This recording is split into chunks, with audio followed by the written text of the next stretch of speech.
Okay, let's start. How are you? कैसे हैं आप लोग? CMA inter costing institute math solve करा रहा हूँ, जैसा कि आप जानते हैं, है ना? सो उसके अभी आज नए चैप्टर स्टार्ट हो रहे हैं, जिसका नाम है इंस्टीट्यूट मैथ के हिसाब से चलेंगे तो कॉस्ट बुक कीपिंग। चैप्टर का नाम है कॉस्ट बुक कीपिंग। इस चैप्टर में मेनली दो चीज़ सीखने का है। एक कॉस्ट शीट, ये पहला वाला पार्ट जो है ना, कॉस्ट शीट है। और दूसरा वाला पार्ट है इसमें ये वाला, नॉन इंटीग्रेटेड, इंटीग्रेटेड और रिकॉन्सिलेशन। ये आप समझ लीजिए, हम लोग जैसे क्लास में जब पढ़ते हैं तो कंट्रोल अकाउंट्स बोल के पढ़ते हैं, और ये वाला आपका रिकॉन्सिलेशन है। तो तीन चीज़ पढ़ना है, ठीक है? सो हम लोग कॉस्ट शीट में चल रहे हैं। कॉस्ट शीट में जब हम पढ़ाई करेंगे तो इसमें तीन तरह का कॉस्ट शीट आएगा। एक जॉब कॉस्ट शीट आएगा, दूसरा बैच कॉस्ट शीट आएगा, और एक नॉर्मल पीरियड का कॉस्ट शीट आएगा। पीरियोडिक कॉस्ट शीट बोलते हैं हम लोग इसको। नॉर्मल मतलब पीरियोडिक कॉस्ट शीट, ठीक है? तो चलिए आइए स्टार्ट कर रहे हैं इलस्ट्रेशन नंबर 1 से।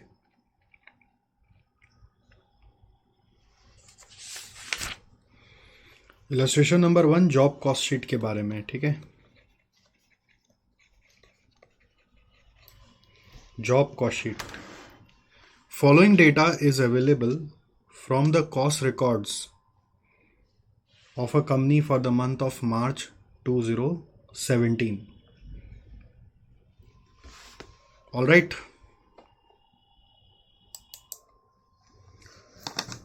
सो सबसे पहले देखिए यहाँ पे क्या दिया हुआ है। Opening stock of job as on 1 March 2017।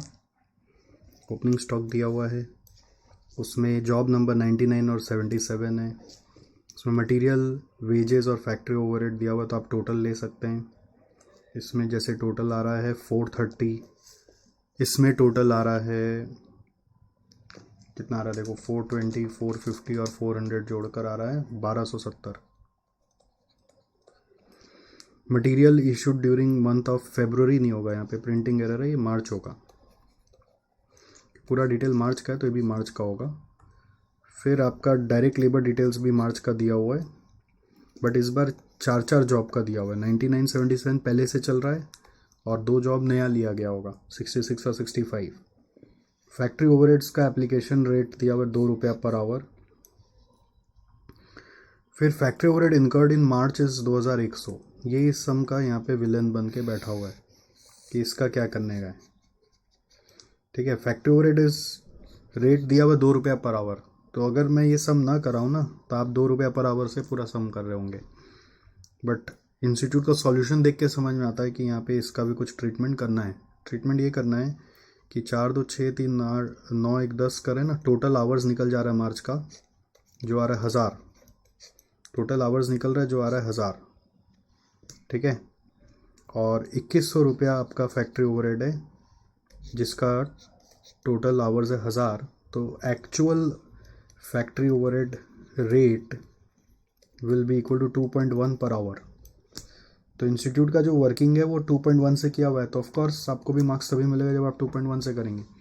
अगर ये सम आपका नहीं किया होता है ना, तो आप 2 से कराते हैं। तो ये सबक ये है कि जब जब एक्चुअल फैक्ट्री ओवरहेड दिया हुआ है जॉब कॉस्ट शीट का सम्स में, आप 2.1 से करेंगे, यानी एक्चुअल रेट से करके आएंगे। तो ये सरप्राइज़ था। नहीं तो बहुत बार हम लोग ऐसे भी करते हैं कि 2 रुपीज़ से सम कर दो पूरा, फिर जो डिफरेंस आ रहा है वो सप्लीमेंट्री रेट से वापस अलग से इंक्लूड कर लो। बट उतना झमेला क्यों करने का है, जब इंस्टीट्यूट आपको सिंप्लीफाइड सॉल्यूशन दे रहा है 2.1 के हिसाब से, तो 2.1 के हिसाब से करिए। फिर बोल रहा है जॉब नंबर 99 और 77 were completed during the month. और उसके बाद बोल रहा है कि आप समझ लो कि 15% ऑफ प्राइस ऑफ जॉब आपको लेना है for selling and distribution expense, and another 10% for profit. ध्यान रखना है 15% ऑफ प्राइस और 10% ऑफ प्राइस आपको प्रॉफिट के लिए लेना है। कॉस्ट शीट बनाने बोल रहा है 77 और 99 जॉब नंबर का। सेलिंग प्राइस निकालना है फॉर द अबव जॉब्स, और value of work in process. Work in process क्या होगा, देखो दो जॉब पहले से चल रहा था, तो ये पहले से चल रहा था और वो ख़त्म हो गया, क्वेश्चन में बोला है। तो दो जो नया स्टार्ट किया गया होगा वो कंप्लीट नहीं हुआ है। तो वर्क इन प्रोसेस में होगा आपका जॉब नंबर 66 और 55।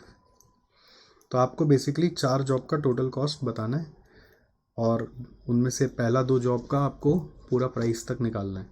तो है बहुत आसान सा वर्किंग इसमें।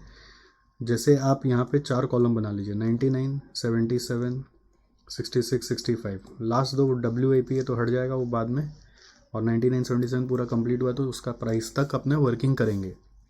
सो सबसे पहले आ रहा है बात, हम लोग करेंट मंथ का खर्चा लिखते हैं। डायरेक्ट मटेरियल दिया हुआ है, देखो करेंट मंथ का 120, 280, 225 और 300।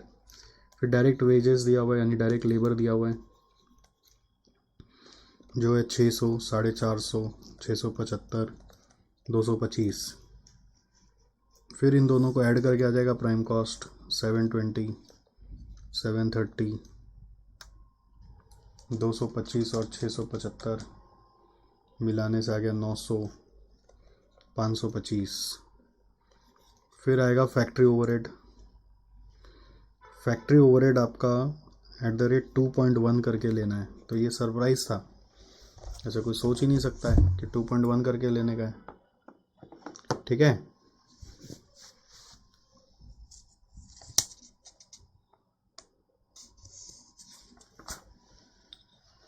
तो 2.1 इंटू 400 करने से आ रहा है 840, 200 करने से आ रहा है 420, 300 करने से आ रहा है 630, 210। फिर आ जाएगा फैक्ट्री कॉस्ट 720 प्लस 840 करके 1560, 1150। फिर 900 प्लस 630 इस 1530, 525 प्लस 210 करके आ रहा 735। फिर add opening WIP। Add opening WIP। अब देखो इसमें 80, 150 और फिर फैक्ट्री ओवरहेड्स का जो दिया हुआ है वो 200 अगर आप लोगे, ओपनिंग WIP का फिर आप 200 लोगे तो ये 430 आ रहा है यहाँ पर, और यहाँ पे आपका 1270 आ रहा है। ठीक है, 430 आ रहा है और 1270 आ रहा है। अब यहाँ पे क्या रेट दिया हुआ है नहीं दिया हुआ उसका आइडिया नहीं लग रहा अपने को, यहाँ पे आवर वगैरह तो मालूम नहीं है। तो जो है लास्ट का वही चलेगा, और क्या होगा, उसमें छेड़छाड़ नहीं करने जा रहे हैं। ओके, यहाँ पे ओपनिंग WIP नहीं है और लेस करना चाहिए फिर क्लोजिंग WIP। क्लोजिंग WIP में ये 2 जॉब है 1530 और 735, तो ये जॉब आपका हट गया। फिर ये ऐड करके आ गया आपका नेट फैक्ट्री कॉस्ट 1560 प्लस 430, 1990, और यहाँ पे 2320, 2420, 2420 आ रहा है यहाँ पे डैश डैश। फिर आपको ऐड करने बोला है सेलिंग एंड डिस्ट्रीब्यूशन ओवरहेड। फिर आपको बोल रहा है इससे आ जाएगा कॉस्ट ऑफ सेल्स, फिर प्रॉफिट, फिर सेलिंग प्राइस। अब सेलिंग प्राइस यदि 100 है तो प्रॉफिट आपका 15 है, सॉरी 10 है, 10% ऑफ प्राइस फॉर प्रॉफिट। तो कॉस्ट ऑफ सेल्स 90 होगा। फिर सेलिंग ओवरहेड के लिए 15% लेना है, तो 15% ऑफ व्हाट, 15% ऑफ प्राइस, तो 100 का 15, तो नेट फैक्ट्री कॉस्ट 75 आ रहा है। सो 75 इज इक्वल टू 1990, तो डिवाइड बाय 75% करने से ये आ रहा है 2653। कैसे आया, 1990 बाई 75%। तो इसके हिसाब से आप बाकी का ऊपर का फिलअप कर लीजिए, और 2420 बाई 75% करने से आ रहा है 3227। इसके हिसाब से आप बाकी का ऊपर का फिलअप कर दीजिए। ठीक है, तो दिस इज़ डन। और क्लोजिंग WIP का वैल्यू माना जाएगा ये दोनों 1530 प्लस 735, तो ये आ रहा है 2265। 1530 प्लस 735 और सेलिंग प्राइस आ गया 2653 और 3227। जॉब कॉस्ट शीट बनाई दिया हमने। तो नया चीज़ क्या था मेरे हिसाब से, ये फैक्ट्री ओवरहेड का रेट ये हम सपने में भी नहीं सोच सकते कि एक्चुअल रेट से लेना है। Factory overhead rate using actual overhead. हम लोग नॉर्मली अगर ये सब नहीं किए होते तो हम 2 रुपीज़ से करके आते, तो इंस्टीट्यूट मार्क्स नहीं भी दे सकता था, है ना। तो जैसा इंस्टीट्यूट चाहता है वैसा करो ना, यही तो ये सब क्लास का उद्देश्य है हमारा, कि जो गैप है वो फिल कर लो। आओ इलस्ट्रेशन नंबर 2 में चलते हैं। Prepare cost sheet for an engineering company which produces standard components in batches of 1000 pieces each। तो यहाँ पे batches का बात हो रहा है, तो batch cost sheet होगा। A batch passes through 3 processes: foundry, machining and assembly. The material used for a batch number 001 where foundry से 1300 टन, फाउंड्री एक प्रोसेस का नाम है, उसमें 1300 टन @50 आपने इंट्रोड्यूस किया था, of which 50 tons were sent back to the stores. So basically cost to be taken for 1250 tons। फिर आपका फाउंड्री का लेबर, फाउंड्री का ओवरहेड सब दिया हुआ है, मशीनिंग का लेबर ओवरहेड, असेंबली का लेबर ओवरहेड। फिर बोल रहा है comparison of actual cost with estimated cost discloses that material and overheads have exceeded the estimates by 20%, whereas estimated labor cost is 10% more than the actual. Show the variances with respect to the estimates। तो question कुछ और ही पूछ लिया, हम लोगों को लगा cost sheet पूछेगा, but actually batch cost sheet में बोल रहा है वेरिएंस दिखाओ, वेरिएंस बताओ। नया चीज़ आ गया कि वेरिएंस बताना है। तो इसमें बेसिकली क्या है, 3 प्रोसेस है, फाउंड्री, मशीनिंग, असेंबली। उसका मटेरियल लेबर ओवरहेड आपको दिया हुआ है। आप इसको अकाउंट्स में दिखाने के लिए 2 तरह से प्रेजेंटेशन कर सकते हैं। फाउंड्री एक हेडिंग देंगे, उसका मटेरियल, उसका लेबर, उसका ओवरहेड, फिर मशीनिंग, फिर उसका मटेरियल, फिर उसका ओवरहेड्स। मतलब मशीनिंग में मटेरियल नहीं है, मशीनिंग में फिर लेबर है और ओवरहेड्स है, फिर असेंबली, फिर उसका लेबर, ओवरहेड्स। ये एक प्रेजेंटेशन हो सकता है। दूसरा प्रेजेंटेशन हो सकता है कि आप सारा डायरेक्ट मटेरियल एक साथ लें, सारा डायरेक्ट लेबर एक साथ लें, फिर तीनों का ओवरहेड्स एक साथ दें, मतलब कॉस्ट शीट फॉर्मेट। तो इंस्टीट्यूट का प्रेजेंटेशन फॉलो करेंगे और कॉस्ट शीट फॉर्मेट को फॉलो करके करेंगे। और इसमें आपको बोल रहा है मेन क्या है कि आप अपना एक्चुअल कॉस्ट और एस्टिमेटेड कॉस्ट में वेरिएंस बताएं। सो मेरे को कॉस्ट शीट फॉर्मेट में जाना है, which is batch cost sheet. और यहाँ पे क्या होगा, पर्टिकुलर्स, डायरेक्ट पर्टिकुलर्स के बाद होगा एक एक्चुअल, और एक होगा एस्टिमेटेड, और एक होगा वेरिएंस। ठीक है। सो पर्टिकुलर्स में पहला डायरेक्ट मटेरियल। डायरेक्ट मटेरियल सिर्फ फाउंड्री में डालते हैं। कितना टन डाल रहे हैं फाउंड्री में, कितना टन डाल रहे हैं, 1250 टन @50। ये एक्चुअल कॉस्ट है, 1250 × 50 करके आ रहा है 62,500। फिर comparison of actual with estimated discloses that material and overhead have exceeded the estimates by 20%। What does this mean? Estimated अगर 100 था तो ये 120 है। सो एस्टिमेटेड अमाउंट क्या रहेगा, 62,500। आपका 120% जितना है, तो 120 से डिवाइड करके 100 से मल्टीप्लाई करो, डिवाइड बाय 120% करके आ रहा है 52,083। सो वेरिएंस आप निकाल सकते हो। आप 52,083 सोचा था, 62,500 लग गया, तो 10,417 रुपया एडवर्स आ गया, ज़्यादा लग गया। नेक्स्ट, डायरेक्ट मटेरियल के बाद डायरेक्ट लेबर। डायरेक्ट लेबर में तीनों प्रोसेस का 3 बार लिखना होगा। फाउंड्री का 200 घंटा @10, तो 2,000 रुपया हुआ। लेबर में क्या बोला है, estimated labour cost is 10% more than actual. बोल रहा है estimated labour cost is 10% more than actual. इसका मतलब एक्चुअल से 10% ज़्यादा, यहाँ पे 2200 हो जाएगा, 2000 का 110%। ठीक है, तो यहाँ पर 200 रुपया बच गया, फेवरेबल। फाउंड्री के बाद नेक्स्ट आ रहा है प्रोसेस का नाम है मशीनिंग। मशीनिंग में 100 × 5 दिया हुआ है, तो 500, तो यहाँ पे आ जाएगा 10% ज़्यादा, 550, यहाँ पे 50 फेवरेबल। फिर मशीनिंग के बाद आ जाएगा असेंबली। असेंबली में यहाँ पर 100 × 15 करके आ रहा है 1500, और यहाँ पे 1500 × 110% करके आ रहा है 1650, यहाँ पे आ रहा है 150 फेवरेबल। ठीक है, डायरेक्ट मटेरियल और डायरेक्ट लेबर के बाद आ गया next prime cost. Prime cost में 62, 500, 2000, 500, 1500 जो आता है 66, 500, 52,083 प्लस 2200 प्लस 550 प्लस 1650 करके आ रहा है 56,483। सो इसका भी वेरिएंस निकल जाएगा 66,500 से माइनस करके 10,017 एडवर्ड्स आ रहा है। अब आ जाएगा आपका ओवरहेड्स। ओवरहेड्स में बोल रहा है यहाँ पर फाउंड्री में 15 रुपया पर आवर।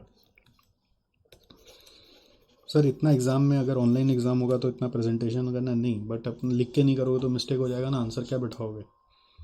15 इंटू 200 करेंगे 3000, फिर मशीनिंग में 20 इंटू 100 करेंगे 2000, असेंबली में 10 इंटू 100 करेंगे 1000।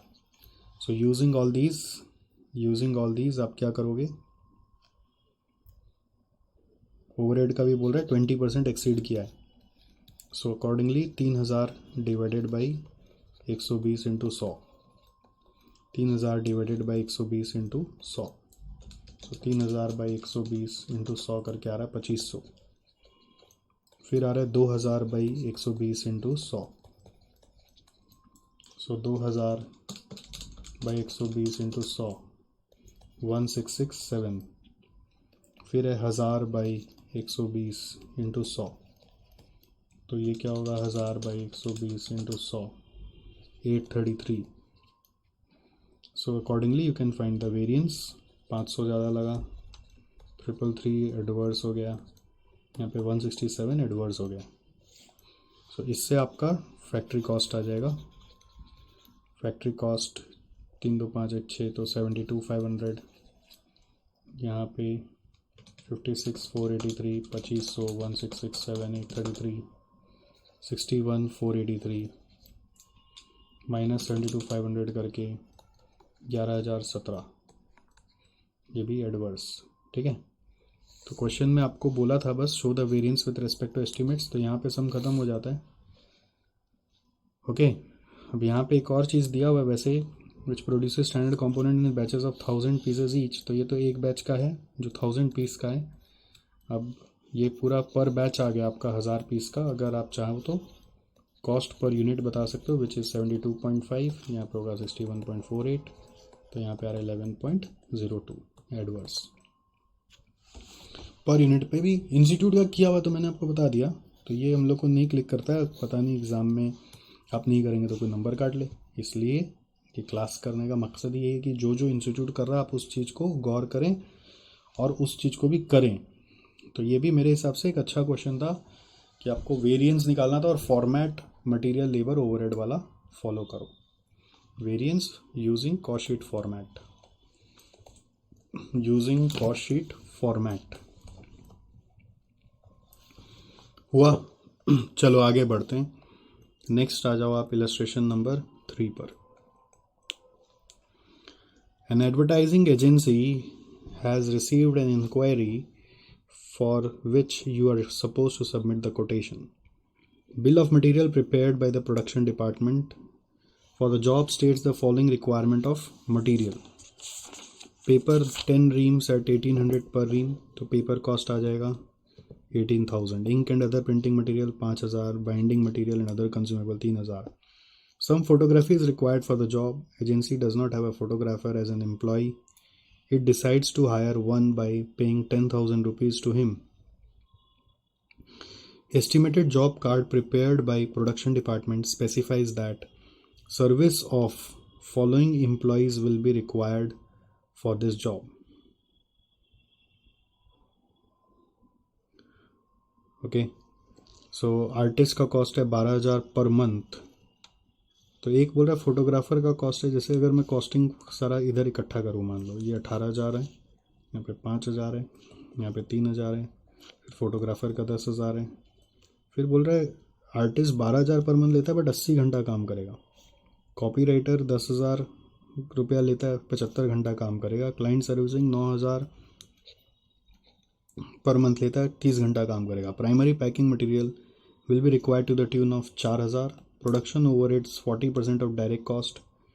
डायरेक्ट कॉस्ट मतलब क्या हो गया, डायरेक्ट कॉस्ट मतलब डायरेक्ट लेबर कॉस्ट नहीं बोला है यहाँ पे। प्रोडक्शन ओवरहेड जो बोल रहा है डायरेक्ट कॉस्ट का 40%, इसका मतलब दोनों पे आ जाएगा, डायरेक्ट मटेरियल और डायरेक्ट लेबर दोनों पे। डायरेक्ट कॉस्ट मतलब प्राइम कॉस्ट हो जाएगा। While the selling and distribution overhead are likely to be 25% on production cost, agency expects a profit of 20% on quoted price. Agency work 25 days in a month and 6 hours per day. So that means there are 150 hours per month. Okay, so this will help us that total hours here is 150 for 1 month. So based on this we can find out their wages apportioned to this. So 12,000 is for 150 into 80 will be 6,400, 6,400. Then 10,000 divided by 150 into 75 is 5,000. 9,000 divided by 150 into 30 is 1,800. और ये 4,000 ये जोड़ जाड़ के आपका आ जाएगा basically. ये primary packing material भी आपका हम लोग मान दे रहे हैं डायरेक्ट कॉस्ट का पार्ट है, ठीक है। Normally cost sheet format follow करते हैं ना, तो प्राइमरी पैकिंग मटेरियल हम लोग WAP के बाद लेते हैं, बट यहाँ पे डायरेक्ट कॉस्ट मतलब वो कॉस्ट जो स्पेसिफिकली इस पर्टिकुलर कोटेशन के लिए लगेगा। तो accordingly primary packing material direct cost को सूट कर रहा है। In the name of direct expense भी आप सोच सकते हैं, या फिर इसको डायरेक्ट मटेरियल का भी पार्ट मान सकते हैं। बस ध्यान देना प्राइमरी पैकिंग मटेरियल को डायरेक्ट कॉस्ट माना हुआ है। सो इनसे टोटल आ गया डायरेक्ट कॉस्ट। तो डायरेक्ट कॉस्ट का टोटल आ रहा है 18, 5, 3, 10, 6,400, 5,000, 1,800, 4,000 मिला दे रहे हैं तो 53,200 आ रहा है। अब इसके बेसिस पर हम लोग को मिल जाएगा प्रोडक्शन ओवरहेड विच इज इसका 40% जो है 21,280। इसको ऐड करके आ रहा है 74,480। 74,480 is your you can say factory cost. अब ये फैक्ट्री कॉस्ट पे सेलिंग एंड डिस्ट्रीब्यूशन ओवरहेड इसका 25% लेना है इंटू 25%, 18,620। ये ऐड करके आ रहा है 93,100। This is your cost of sales. Then profit बोल रहा है 20% ऑफ कोटेड प्राइस। तो प्राइस अगर 100 है तो प्रॉफिट 20 है, तो ये 80 है। सो परसेंट ऑन कॉस्ट कितना हो जाएगा is equal to 25% on cost. तो 93,100 का 25% आता है 23,275 और ये टोटल आ रहा है 116,375। ऑलराइट,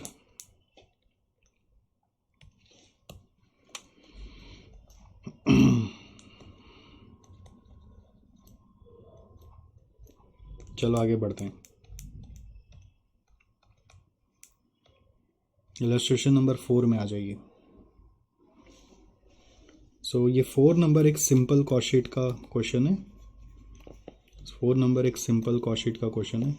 अच्छा, 3 नंबर में यूनिक क्या था? 3 नंबर में एक यूनिक चीज़ था आपका कि डायरेक्ट कॉस्ट का मतलब है प्राइम कॉस्ट, ठीक है। और दूसरा चीज़ था कि प्राइमरी पैकिंग को भी डायरेक्ट मटेरियल का कॉस्ट माना गया है।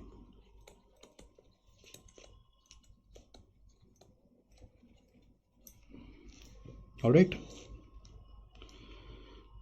आप यहाँ पे भी देख सकते हैं, यहाँ पे डायरेक्ट मटेरियल में प्राइमरी पैकिंग को डाला हुआ है। अब देखो इसमें क्या करना है। इन्वेंट्री ये आपको मालूम है, ये सब 31 दिसंबर 2016 का ट्रायल बैलेंस है। तो इन्वेंट्री दिया हुआ है आपको तीनों का, ऑफिस अप्लायंस है, प्लांट एंड मशीनरी है, बिल्डिंग है, ये सब ओपनिंग बैलेंस होता है। ट्रायल बैलेंस में सारा ओपनिंग बैलेंस होगा।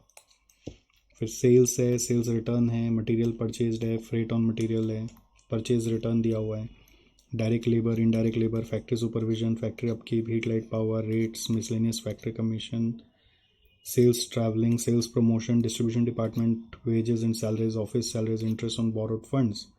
फिर क्लोजिंग इन्वेंट्रीज अलग से दिया हुआ है, अक्रूड एक्सपेंसेस दिया हुआ है, डिप्रिसिएशन लेना है, हीट लाइट पावर 811 में तोड़ना है, रेट्स एंड टैक्सेस 2/3 1/3 तोड़ना है, डिप्रिसिएशन ऑन बिल्डिंग 811 में डिवाइड करना है।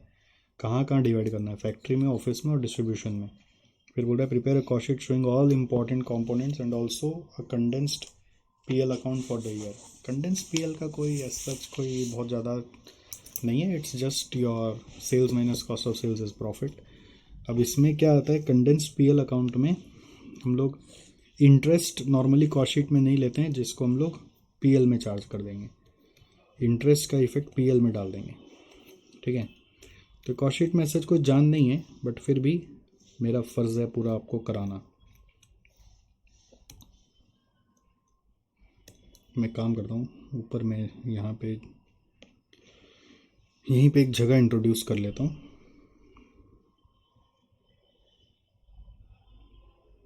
देखो, सबसे पहले कॉस्ट शीट में आता है डायरेक्ट मटेरियल कंज्यूम्ड। तो डायरेक्ट मटेरियल कंज्यूम्ड का फिगर्स निकालो। परचेज्ड है, ओपनिंग स्टॉक है, ये सब डायरेक्ट मटेरियल में जाएगा। फिर फ्रेट भी जाएगा, परचेज रिटर्न भी जाएगा, और क्लोजिंग स्टॉक है। इन सबको एडजस्ट करके मेरे को बताओ डायरेक्ट मटेरियल कंज्यूम कितना आ रहा है। तो सबसे पहला अपने वही करेंगे, direct material consumed. Okay, so direct material consume का ओपनिंग स्टॉक देखिए, मैं थोड़ा कैलकुलेटर में कर रहा हूँ। ओके, 140 प्लस 320 प्लस 16 माइनस 4800 और माइनस 1,80,000 करके आ रहा है 291,200। फिर डायरेक्ट वेजेस या डायरेक्ट लेबर। डायरेक्ट लेबर के लिए देखो, एक्रूड एक अमाउंट दिया हुआ है, डायरेक्ट लेबर में जाएगा 8,000, और एक यहाँ पे डायरेक्ट लेबर दिया हुआ है 1,60,000, तो दोनों मिला के आ गया 168। डायरेक्ट एक्सपेंसेस सब में नहीं है, तो प्राइम कॉस्ट आ जाएगा 459,200। फिर आएगा फैक्ट्री ओवरहेड्स। फैक्ट्री ओवरहेड्स कितना होगा? फैक्ट्री ओवरहेड्स होगा ये सब कुछ नहीं आ रहा है, उसका डेप्रिसिएशन आएगा। जैसे प्लांट एंड मशीनरी का डेप्रिसिएशन लेना पड़ेगा। ठीक है, depreciation on plant and machinery कितना आएगा नीचे में देख लेते हैं। और फैक्ट्री ओवरहेड में क्या क्या जाएगा? इनडायरेक्ट लेबर जाएगा, जैसे factory overhead, supervision, factory repairs, ये भी फैक्ट्री ओवरहेड है। इसका एक पोर्शन 3 जगह बट रहा है ये, फैक्ट्री ओवरहेड में भी, ऑफिस में भी और सेलिंग में भी। रेट्स एंड टैक्सेस भी 2 जगह बट रहा है, फैक्ट्री ओवरहेड में और एडमिन ओवरहेड में। Miscellaneous factory expense factory overhead का पार्ट है। ठीक है, तो ये सब जोड़ते हैं। फैक्ट्री ओवरहेड के लिए 18, 10, 14, फिर ये 6 हीट लाइट पावर को बोला 811 में तोड़ो, तो 811 में तोड़ने से 52,000 आ रहा है यहाँ पर। फिर यहाँ पे 10% 6.5, फिर 6.5 आ रहा है, तो प्लस 52। फिर 6,300 का 2/3 फैक्ट्री 1/3 ऑफिस, तो 6,300 का 2/3 होता है 4,200, 1/3 होता है 2,100, तो प्लस 4,200 भी जोड़ेंगे। और आपका डेप्रिसिएशन ऑन बिल्डिंग को भी 811 में तोड़ना है, तो इसके अलावा डेप्रिसिएशन ऑन बिल्डिंग आपका आएगा और प्लांट एंड मशीनरी का डेप्रिसिएशन आएगा, ये भी फैक्ट्री ओवरहेड में जाएगा। और इसका फैक्ट्री ओवरहेड में, इसका तीनों जगह जाएगा, फैक्ट्री ओवरहेड, एडमिन ओवरहेड और सेलिंग ओवरहेड 811 का रेशियो में। ठीक है, तो मेरा अभी तक फिगर आया वो जो भी आया हुआ है 460 500 का कितना परसेंट है डेप्रिसिएशन प्लांट एंड मशीनरी पे? 10% है। 10% होगा तो 460 500 का 10% आपका आ जाएगा 46,050। और बिल्डिंग पे 2 लाख का रेट कितना करके है? बिल्डिंग पे 4% है, तो 2 लाख इंटू 4% इंटू 8/10 करेंगे तो यहाँ पे आ रहा है 6400, 800 और 800। थोड़ा मैं शॉर्टकट मार रहा हूँ, उतना प्रेजेंटेशन में नहीं जा रहा, आप समझ रहे होंगे क्यों। और अब हम लोग को फैक्ट्री ओवरहेड का अमाउंट निकाल लेना है। अब जहाँ जहाँ मैंने फैक्ट्री ओवरहेड लिखा है 46,050, ठीक है, plus 6,400 plus 18 plus 10 plus 14 plus 52,000 plus 4,200 plus 18,700। ठीक है,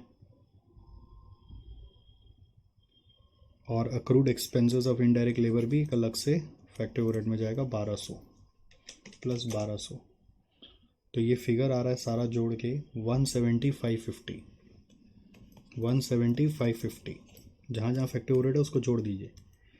फिर फैक्ट्री ओवरहेड के बाद आता है opening WIP, factory cost gross आ गया, प्लस 459,200 करेंगे तो यार है 629,750। अब इसके बेस पर आप ऐड करोगे ओपनिंग WIP। ओपनिंग WIP हम लोग का फर्स्ट में दिया हुआ था 2 लाख और क्लोजिंग WIP दिया हुआ है यहाँ पर 192, तो ऐड करेंगे ओपनिंग WIP का 2 लाख लेस करेंगे क्लोजिंग WAP का 192, तो 8,000 माइनस करके यहाँ पर 8,000 जोड़ के आ जाएगा 637,750। तो ये आ रहा है नेट फैक्ट्री कॉस्ट। इसके बाद होगा एडमिन ओवरहेड्स। अब एडमिन ओवरहेड में क्या क्या जुड़ेगा? एडमिन ओवरहेड का आइटम ऑफिस अप्लायंस का डिप्रिसिएशन एडमिन ओवरहेड का पार्ट है। तो 17,400 पे क्या रेट ऑफ डिप्रिसिएशन दिया हुआ देखो नीचे, 5% दिया हुआ है। 5% आता है 870। बिल्डिंग का कुछ एक पार्ट एडमिन में जाएगा, तो जोड़ते चलते हैं 870 प्लस 800, ठीक है।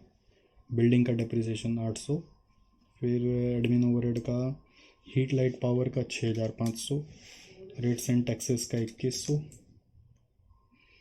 फिर एडमिन ओवरहेड का और कोई अमाउंट नहीं है, ठीक है। तो एडमिन ओवरहेड का टोटल खड़ा हो रहा है।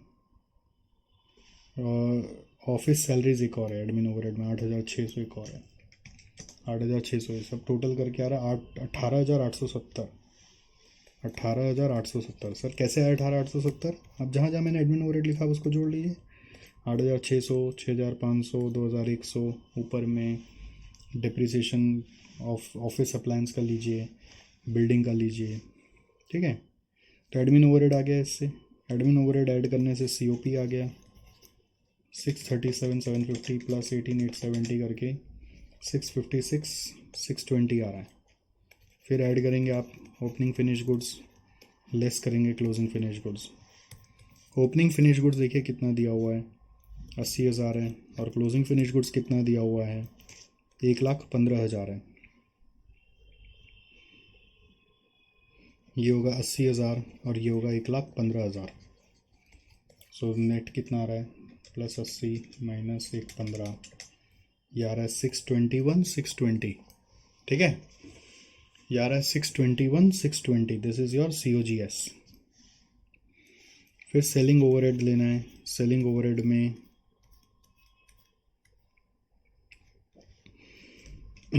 सेलिंग ओवरहेड में आपका 800 रुपया है यहाँ पर।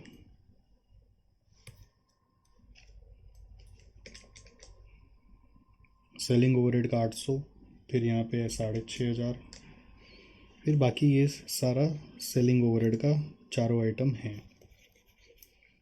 तो 33,600, 11, 22,500, 18 सब जोड़ के आ रहा है 92,400। सेलिंग ओवरहेड का 92,400 आ गया।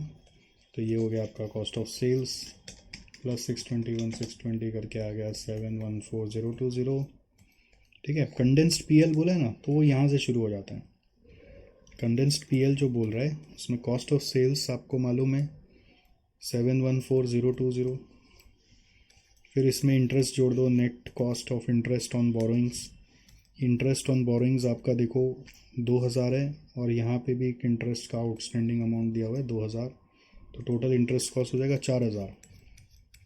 तो इंटरेस्ट का 4,000, ये इंटरेस्ट का इफेक्ट नॉर्मली ध्यान नहीं पड़ता कि करना क्या है। 718,020 आ रहा है। फिर नेट सेल्स ले लो, net sales which is sales minus sales return. Net sales minus sales return करके आ रहा है 768 माइनस 14, 754, 754 माइनस 718,020 करके प्रॉफिट आ गया 35,980 का। ये प्रॉफिट है, हो गया। ओके, तो कोई बहुत टेक्निकल नहीं था, जस्ट इसमें ध्यान रखना था कॉस्ट शीट में इंटरेस्ट का ट्रीटमेंट क्या हुआ। ट्रीटमेंट ऑफ इंटरेस्ट आप थोड़ा सा देख लेना, वो कॉस्ट शीट में नहीं आया, PL में डाल दिया। चलो आगे बढ़ते हैं। नेक्स्ट क्वेश्चन में आ जाइए, illustration number 5।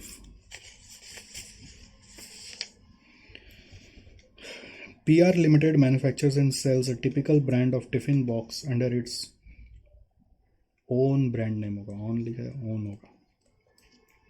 The installed capacity of the plant is 1,20,000 units per year, distributable evenly over each month of calendar year. The cost accountant of the company has informed the following cost structure of the product, which is as follows. Material 20 rupees, labor 12, direct expense 2, variable overhead 16, fixed overhead 3 lakh. Semi variable overhead are as follows. 7,500 per month up to 50% capacity, additional 2500 per month for every 25% capacity utilization और part thereof. तो इसमें semi variable को ही थोड़ा ठीक से deal करना होगा. The plant was operating at 50% capacity during first 7 months and at 100% capacity in the remaining months of the year. तो ये भी आपको कैलकुलेट करने में हेल्प करेगा नंबर ऑफ यूनिट्स को. ऊपर में लिखा होता installed capacity is 1,20,000 units per year. ठीक है, इंस्टॉल्ड कैपेसिटी माने ये 100% है और उसमें 50% चला है पहला 7 महीना और 100% चला रिमेनिंग मंथ्स. तो इससे यूनिट्स आपको अलग अलग निकालना पड़ेगा. Selling price from 1st Jan 2016 to 31st July was fixed at 69. तो 1st Jan to 31st July means 7 months का बात हो रहा है. The firm has been monitoring the profitability and revising the selling price to meet its annual profit target of rupees 8 lakh. You are required to suggest the selling price per unit for the period from 1st August 16 to 31st December 16. You are required to suggest the selling price per unit. क्या करना है आपको? selling price per unit suggest करना है for the period from 1st August 16 to 31st December 16. Prepare करना है cost sheet clearly showing the total and per unit cost and also profit for the period from 1st Jan and from 1st August to 31st December. आपको 7 महीना और 5 महीना में divide करके अपना working करना है. तो इस तरह का सब हम लोग कॉस्ट शीट में किए हुए होते हैं. सो पहला 7 महीना और फिर नेक्स्ट 5 महीना. ठीक है, टोटल कॉलम भी रख सकते हैं. एक्चुअली टोटल का ज़रूरत नहीं है क्योंकि यहाँ पे 2 पार्ट में करने बोल रहा है. बट बहुत बार एग्ज़ाम में ऐसा भी हो जाता है कि इसी तरह का सेम सम आ गया और उसमें टोटल भी करने बोला या टोटल में एवरेज में ही सेलिंग प्राइस पूछा आपको. यहाँ पे total cost and per unit cost and also profit for the period पूछा है ना. तो प्रॉफिट फॉर द पीरियड के लिए तो टोटल ही कर लेना चाहिए. बट अलग अलग करना है तो अलग अलग करके टोटल आ जाएगा. बट कभी कभी ऐसा भी होता है कि उसमें टोटल का रेलिवेंस हो जाता है, इसलिए टोटल कॉलम मैंने बना दिया. अब पहला वर्किंग होगा इसमें यूनिट्स कितना आपने प्रोड्यूस करें 7 महीना में. यूनिट्स कितना प्रोड्यूस कर रहे हैं 7 महीना में. सो सबसे पहले 1,20,000 यूनिट है फॉर 100%. तो 7 महीना का क्या होगा? 1,20,000 इंटू 100% इंटू 7/12. 1,20,000 इंटू कितना 100% क्यों किया मैं 50% पे ऑपरेट कर रहे हैं ना. तो इंटू 50% इंटू 7/12 करने से कितना यूनिट्स आ रहा है? यहाँ पे 35,000 यूनिट्स आ रहा है. और इसी तरह से नेक्स्ट 5 महीना में कितना यूनिट्स आएगा? और यहाँ पर आएगा 1,20,000 पूरा 100% पे चला है इंटू 5/12. तो ये आ रहा है 50,000. टोटल प्रोडक्शन हो गया 85,000 का. Okay, so now using this raw material cost आप लीजिए @20 करके. तो ये होगा 7 लाख, ये होगा 10 लाख, टोटल आएगा 17 लाख. रॉ मटेरियल के बाद डायरेक्ट लेबर @12, 35,000 इंटू 12, 4,20,000, ये आएगा 6 लाख, ये आएगा 10,20,000. डायरेक्ट एक्सपेंस @2, तो ये आ रहा है 70,000, 1 लाख, 170, 85,000 इंटू 2 कर रहे हैं तो 170 आ रहा है. वेरिएबल ओवरहेड्स आ जाएगा अब @16 करके. तो 35,000 इंटू 16, 560, यहाँ रहा 8 लाख, यहाँ रहा 1360. फिर फिक्स्ड ओवरहेड्स आ जाएगा. टोटल है 3 लाख. ठीक है, तो टोटल 3 लाख को टाइम के रेशियो में बांट दीजिए. 3 लाख/12 into 7, in the ratio of 7:5, 1:75 और 1:25 आ रहा है। अब इस पे बच्चा लोग आर्ग्यू करता है, सर यूनिट का रेशियो में क्यों नहीं बांट रहे हैं। अब इंस्टीट्यूट से पूछो, इसका सम जब जब हुआ है इंस्टीट्यूट ने टाइम रेशियो में ही बांटा है, सीए हो चाहे सीएमए हो। फिर सेमी वेरिएबल ओवरहेड आ रहा है, अप टू 50% कैपेसिटी तक बोल रहा है 7,500 महीना। तो पहला 7 महीना 7,500 इंटू 7 हो जाएगा, जो आ रहा है 52,500। फिर नेक्स्ट बोल रहा है 25% एडिशनल होने से 2,500 रुपया लगता है। तो हम लोग 50% पर अगर मेरा 7,500 है तो 75 होने से कितना हो जाएगा, 2,500 जुड़ जाएगा, 10 हो जाएगा। फिर 100 होने से 10 पे भी 2,500 जुड़ जाएगा, तो 12.5 आ जाएगा। तो हम लोग को तो 100% पे ही जाना है। नेक्स्ट 100% कैपेसिटी है, तो 12,500 रुपया इंटू 5 महीना लगेगा, तो ये आ रहा है 62,500। तो 52,500 प्लस 62,500 करके आ रहा है 1,15,000। सेमी वेरिएबल ओवरहेड भी आ गया। फिर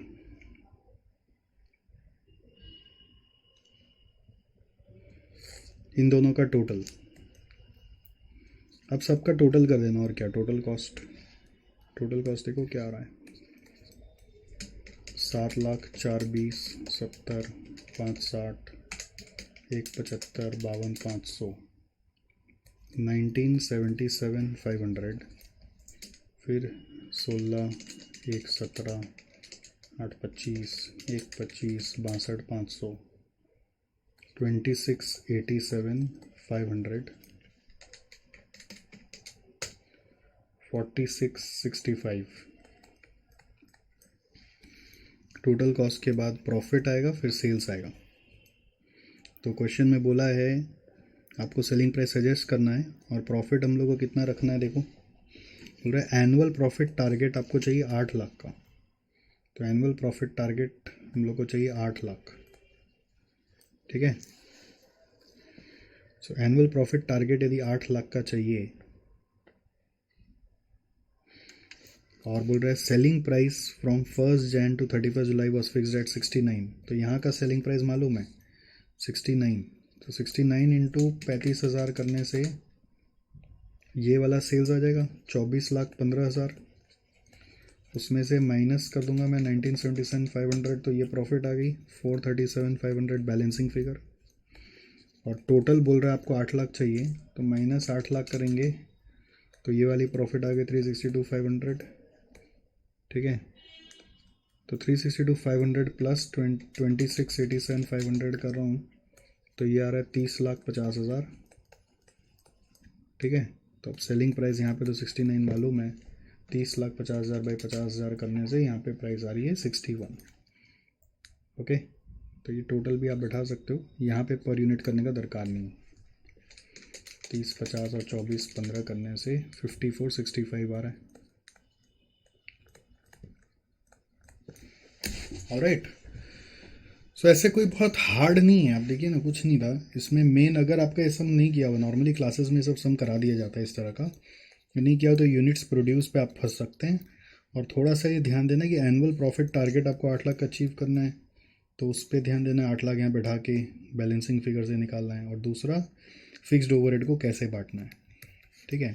तो सिंपल कॉस्ट शीट का सम है, कैलकुलेशन ऑफ यूनिट्स देखना चाहिए, सेमी वेरिएबल ओवरहेड का कैलकुलेशन देखना चाहिए, फिक्स कॉस्ट को कैसे बांटा देखना चाहिए, प्रॉफिट को कैसे बांटा ये वर्किंग देखना चाहिए। ओके, आइए नेक्स्ट में चलते हैं। इलस्ट्रेशन नंबर 6 में आ जाओ। देखो क्या बोल रहा है, X limited provides you the following figures for year 15-16। Material है, वेजेस है, प्रोडक्शन ओवरहेड है, एडमिन ओवरहेड है, सेलिंग ओवरहेड है, सेल्स है। For the year 16-17 it is estimated that output and sales quantity will increase by 20% by incurring additional advertisement expenses of 45,200। बोले next year में हम output 20% बढ़ा पाएंगे अगर हम एडवर्टीजमेंट पे खर्चा करें तो। नेक्स्ट ईयर मटेरियल प्राइस भी बढ़ जाएगा, वेज रेट बढ़ जाएगा, अलॉन्ग विथ लेबर एफिशिएंसी भी बढ़ेगी 12% से। इस तरह का सेम सम बजट चैप्टर में शायद कराया था मैंने आपको, वेरिएबल ओवरहेड बढ़ जाएगा 5% से, fix production overhead will increase by 33 1/3%। ठीक है, याद आ रहा है आपको इस तरह का सेम सम कैलकुलेट करना है। Cost of sales for year 15-16 और 16-17। Find out the new selling price for year 16-17 if same amount of profit is to be earned in 15-16, if same percent of profit on sales to be earned, if the existing percent of profit to sales is to be increased by 25%, if profit per unit of 10 rupees is to be earned.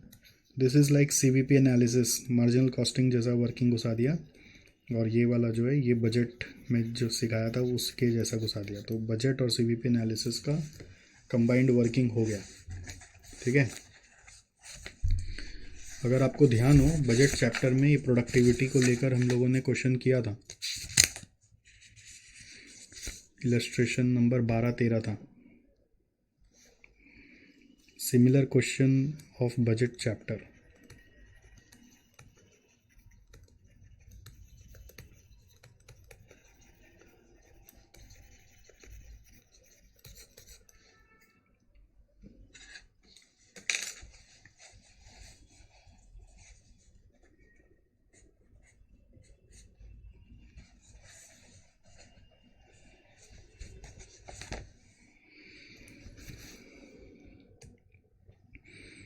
So current year 15-16 है, 15-16 और next year है 16-17। 15-16 में कितना units हम लोग बना रहे हैं, यूनिट्स पहले पता करें। ठीक है, 125 रुपया प्राइस है, 25 लाख रुपया सेल्स है। अगर 25 लाख पे 125 करने से आ रहा है 20,000। नेक्स्ट ईयर बोल रहा है 20% बढ़ जाएगा तो 24,000 हो जाएगा। फिर डायरेक्ट मटेरियल इस ईयर है 320, यहाँ पे बोल रहा है material price will go up by 10%। तो प्राइस यहाँ पे क्या था, अगर आप चाहो तो पर यूनिट का भी कॉलम बना सकते हो, per unit total, per unit total थोड़ा आसान हो जाएगा करना। डायरेक्ट मटेरियल टोटल है 320 बाई 20,000 करके 16 आ रहा है।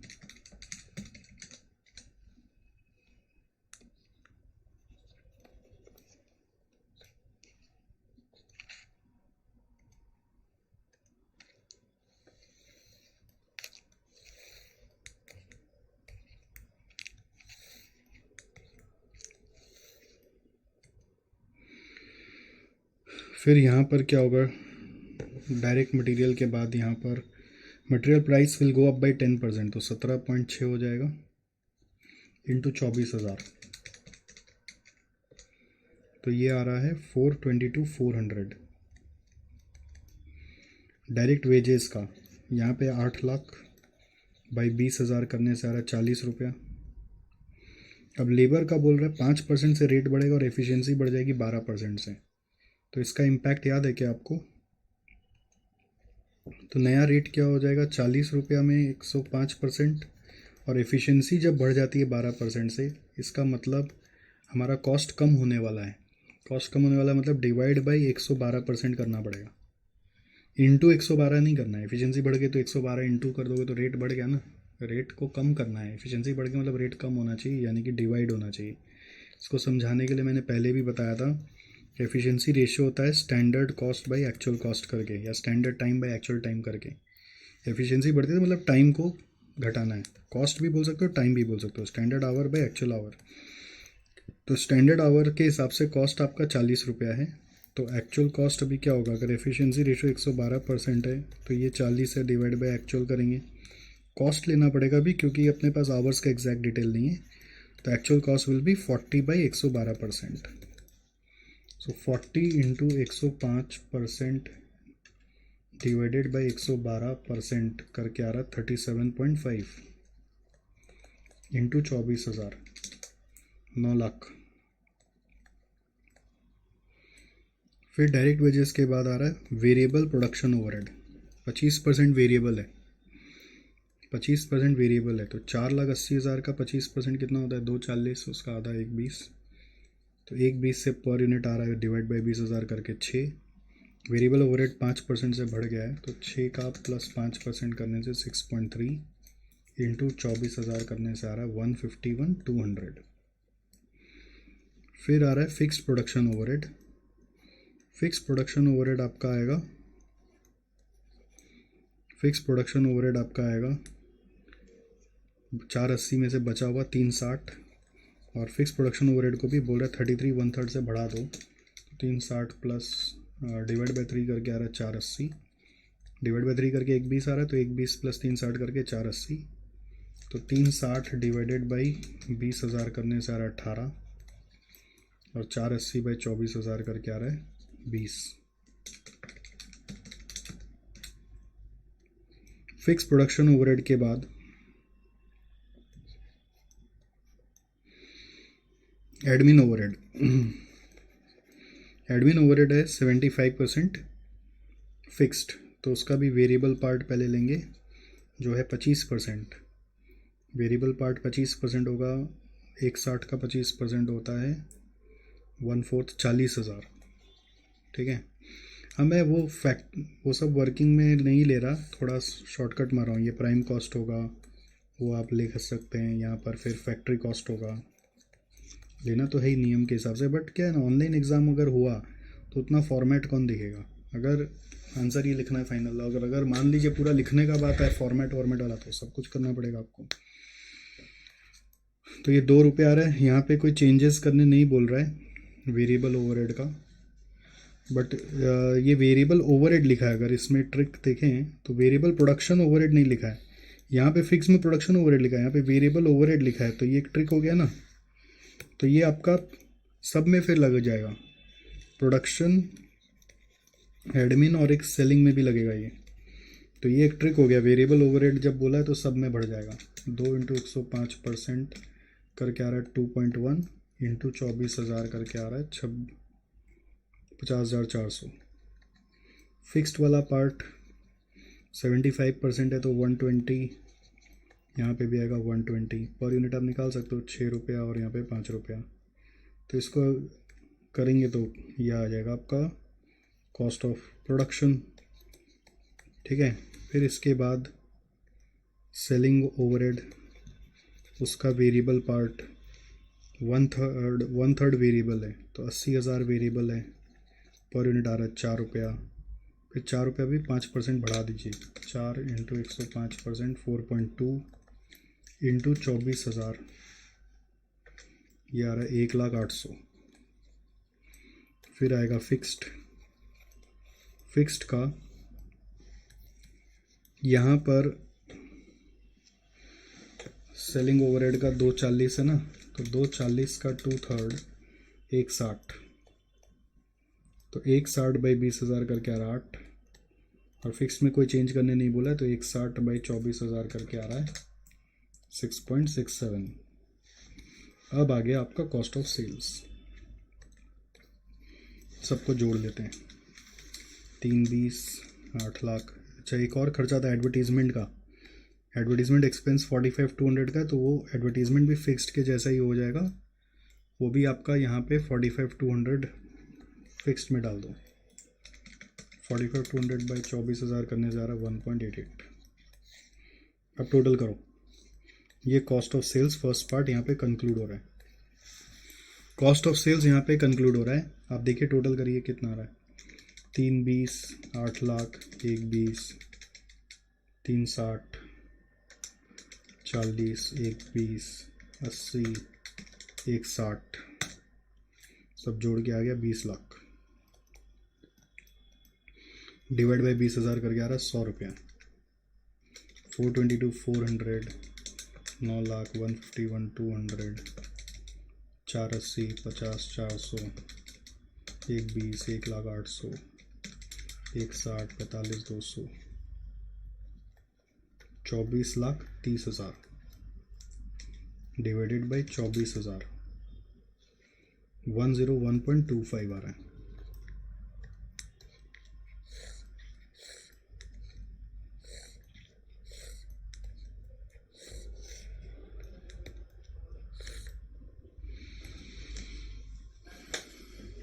हुआ?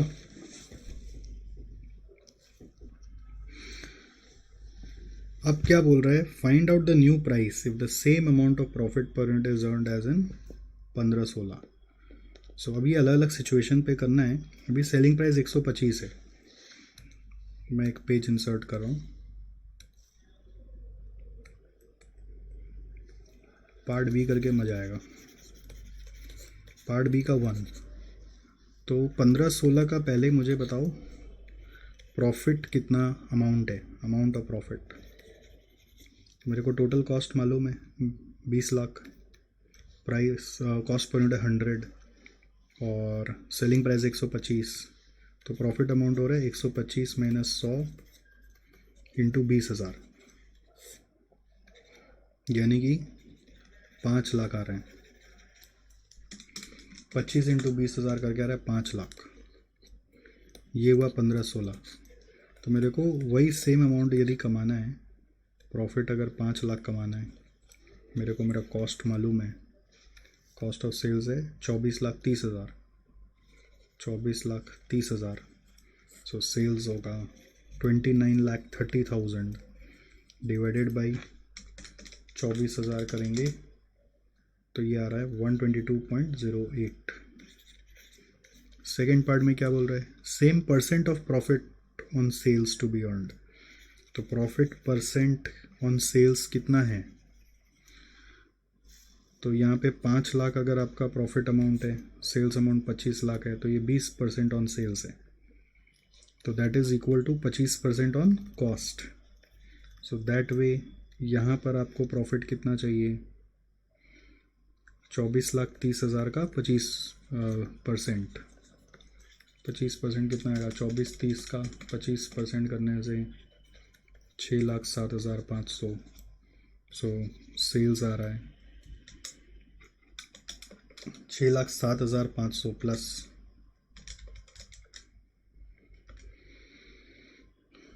Cost of sales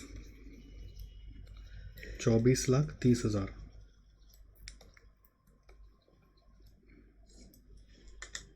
24,30,000 plus 6,07,500 30,37,500। तो सेलिंग प्राइस आ रहा है 126.5625। थर्ड पार्ट में बोला है existing profit percent of profit to sales is to be increase by 25%। So existing है आपका प्रॉफिट परसेंट ऑन सेल्स 20%,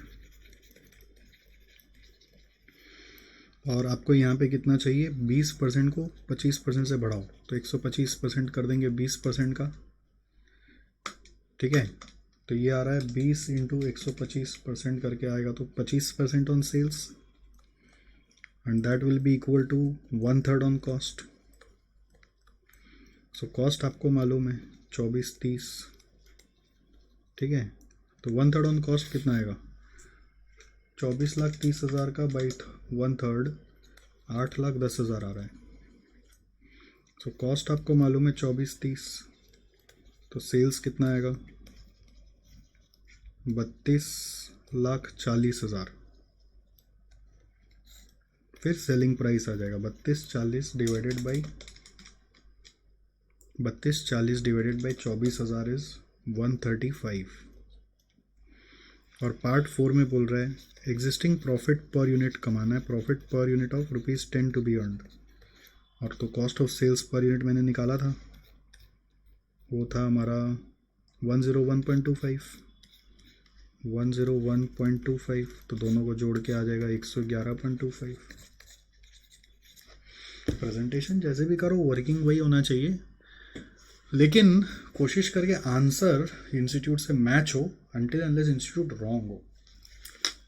ठीक है, हमेशा यही मैं कहता हूँ, इंस्टीट्यूट प्रेजेंटेशन अलग करे आप अलग करे कोई फ़र्क नहीं पड़ता है, लेकिन आपका आंसर उनके आंसर से चेंज हो जा रहा है तो गड़बड़ है। अगर वहाँ प्रिंटिंग एरर है, कुछ रॉन्ग है, तो अलग बात है।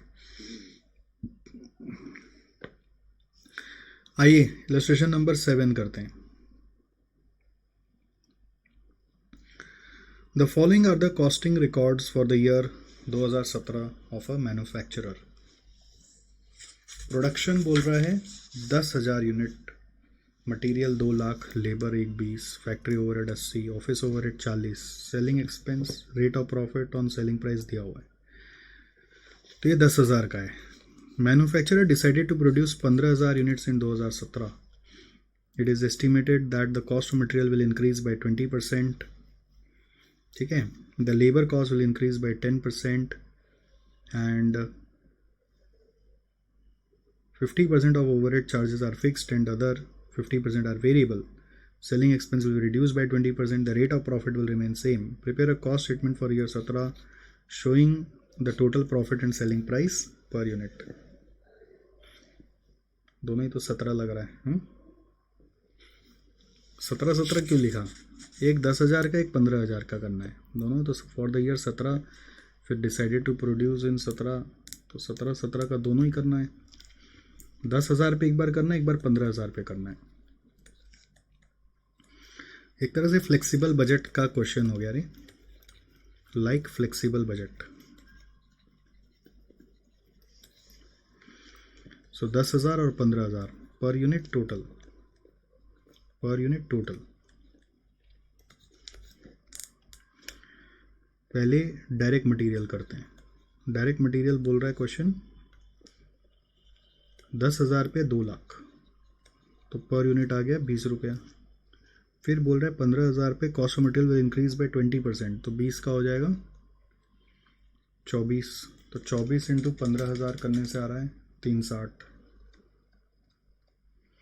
फिर डायरेक्ट वेज लेबर यहाँ पे दिया हुआ है 1 20, ये 12,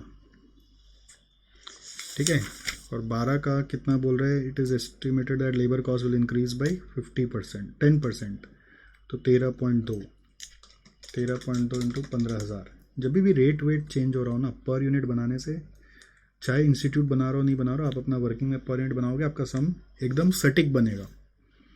लेबर के बाद अब आप प्राइम कॉस्ट अपना जोड़ लेंगे, वो मैं नहीं करूँगा। फिर आ रहा है फैक्ट्री ओवरहेड्स। फैक्ट्री ओवरहेड्स में बोला था 50% of the overhead charges are fixed and 50% are variable, तो वेरिएबल पार्ट 50% है। फैक्ट्री ओवरहेड का 80,000 50% करेंगे, उसका 40 आ रहा है, पर यूनिट पे 4 आ रहा है, और उसको बढ़ाने नहीं बोला है, बस ब्रेकअप दिया है, तो यहाँ पे भी 4 ही रहेगा, ठीक है, और 4 इंटू 15,000 कर रहे 60,000 आ रहा है। फिर फिक्स्ड का भी 50% होने के कारण 40,000, यहाँ पे 4, यहाँ पे भी 40,000 रहेगा। अब 40,000 बाई 15 करोगे तो ये आ रहा है 2.67। फिर फिक्स्ड ओवरहेड के बाद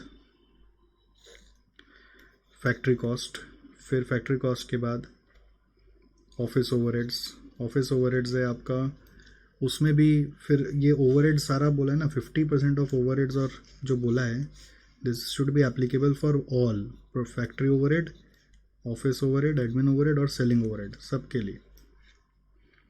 तो ऑफिस ओवरहेड का भी वही वेरिएबल फिक्स्ड करना है। वेरिएबल पार्ट है कितना? 40,000 का आधा हो जाएगा 20, ये हो जाएगा 20, ये हो जाएगा 2, तो 2 के हिसाब से जाएंगे तो यहाँ पे आ जाएगा 30, और यहाँ पे 20 का 20 रहेगा, तो 20,000 बाई 15,000 हम लोग करेंगे, तो ये आ रहा 1.33 ऑफिस ओवरहेड हो गया। फिर आ गया आपका कॉस्ट ऑफ प्रोडक्शन, फिर आ जाएगा selling overhead, selling and distribution overhead, उसमें भी वेरिएबल पार्ट है, उसमें भी वेरिएबल पार्ट है 10,000। सेलिंग एक्सपेंस के लिए बोल रहा है per unit will be reduce by 20%। हाँ, तो इससे समझ में आ रहा है कि ये बात सेलिंग ओवरहेड के लिए फिर लागू नहीं करना है, सेलिंग एक्सपेंस अलग से दिया हुआ है। ये सब सम कर करके समझ में आता है बेटा, यही इसीलिए प्रैक्टिस का इम्पोर्टेंस है दुनिया में। कब किस में क्या अजम्पशन लगता है, ये जब तक उसका सम्स नहीं करते ना आपको समझ नहीं आता। यहाँ पे ओवरहेड मतलब फिक्स्ड ओवर, फैक्ट्री ओवरहेड और एडमिन ओवरहेड ही निकला, सेलिंग एक्सपेंस का क्योंकि अलग से दिया हुआ है, अलग से बोल दिया, इसलिए उसका वेरिएबल फिक्स नहीं करेंगे। उसमें बस बोल रहा है per unit will be reduce by 20%। तो पहले सेलिंग एक्सपेंस कितना था? 10,000 था, तो 10,000 से पर यूनिट आ रहा है 10,000 से डिवाइड करके 1 रुपया, तो ये अब 0.8 हो जाएगा, तो 0.8 इंटू 15,000 करके आ रहा है 12,000। इससे ऐड करके आ गया कॉस्ट ऑफ सेल्स, फिर आएगा प्रॉफिट और फिर आएगा सेल्स। अब प्रॉफिट कितना लेना है, rate of profit will remain same. तो पहले रेट ऑफ प्रॉफिट था 25% ऑन सेलिंग प्राइस, पहले कॉस्ट ऑफ सेल्स ले लेते हैं। कॉस्ट ऑफ सेल्स 2 लाख, 1 20, 3 20 आ रहा है। फिर 80,000 जोड़ने से 4 लाख, फिर 40,000 जोड़ने से 4 40, फिर 10,000 जोड़ने से 4 50। ठीक है, प्रॉफिट बोल रहा है 25% on selling price, 25% on SP is equal to 1/3 on cost. So 4.5 lakh का 1/3 करे 1.5 लाख, टोटल आएगा 6 लाख। ठीक है, उसी तरह से यहाँ पे अब जोड़ो तो 360, 198, 558 प्लस 1 लाख 668 प्लस 50,000 718, 718 प्लस 12,000 730,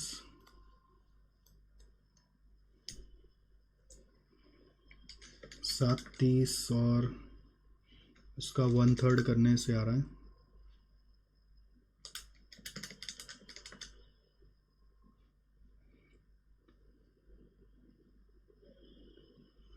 अच्छा, यहाँ पे 658 होगा, ये 708 आ रहा है, यहाँ 720 आ रहा है। 720 बाई 1/3 करने से 240 आया, दोनों जोड़ के 960 आया। ठीक है, अब सेलिंग प्राइस पूछ रहे तो 960 डिवाइडेड बाई 15,000, यहाँ पे आ रहा है 64 और यहाँ पे 60 रुपये, 60 और 64।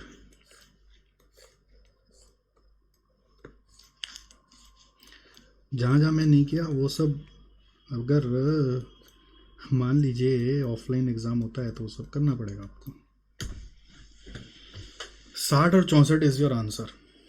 बट क्वेश्चन में कुछ सच कॉस्ट शीट का फॉर्मेट था, एक तरह से कॉस्ट शीट था बट फ्लेक्सिबल बजट बनवा लिया हम लोग से। ओके, थोड़ा थ्योरी के लिए आप ये पढ़ लीजिए, आज बैठ के थोड़ा सा items excluded from cost accounts ये सब पढ़ लीजिए, कभी कभी थ्योरी के लिए आ जाता है।